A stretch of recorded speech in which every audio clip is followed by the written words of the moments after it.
मंत्री जी आज डीसी साहब से मुलाकात की है। किस मामले को लेकर बातचीत हुई है, क्या कुछ कहना है?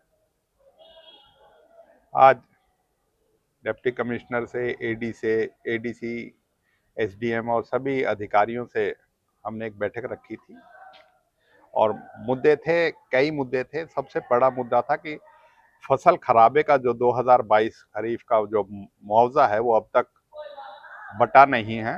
30 करोड़ के करीब मुआवजा आया था नूह जिले का, उसमें से 25 करोड़ अकेला नूह का ही था, अभी तक भी वितरित नहीं हुआ है। तो बताया गया 10 करोड़ के करीब वो वितरण कर दिया गया है और बाकियों की भी कोशिश है कि 31 मार्च से पहले पहले, जिससे क्योंकि वो फिर से वापस एफसीआर में चला जाएगा। हमारा ये था कि किसानों को उनका मुआवजा मिले, तो आश्वस्त किया है कि वो भी कर दिया जाएगा। इसी के साथ साथ हमारे नूह शहर में जल भराव की बात थी, जो इसको मुद्दे को पहले भी कई बार कर चुका है। अब नए एडीसी आए हैं, डीएमसी का चार्ज मिला है, उनके भी सफाई व्यवस्था का और जल भराव की समस्या का पूर्ण समाधान करने के लिए और सफाई व्यवस्था और इसके साथ साथ जो बिजली की जो है लाइटिंग जो है शहर में उसको पर्याप्त हो, तो उसके लिए भी करा गया है। इसी के साथ साथ हमारे घुसपैठी नूह इलाके के ये लोग, इनकी ज़मीन जो है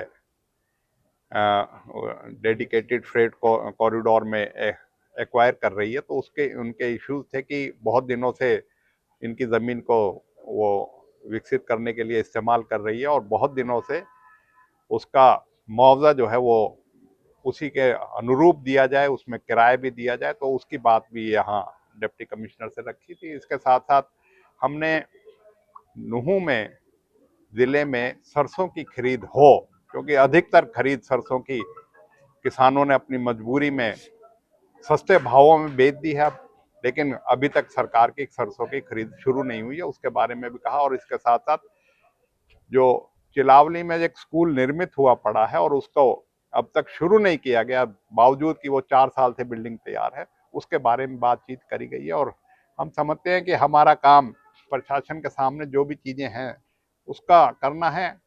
अब ये सरकार जैसा काम करेगी, हम तो ये है बार बार इन चीजों को, मुद्दे ये नए नहीं है, सारे बार बार उठाए और इसीलिए बार बार इनको कहना पड़ता है, जिससे कि लोगों को काम हो, लोगों को भलाई का और जो लोगों को विकास मिल सके, जिसका हम प्रयास कर रहे हैं।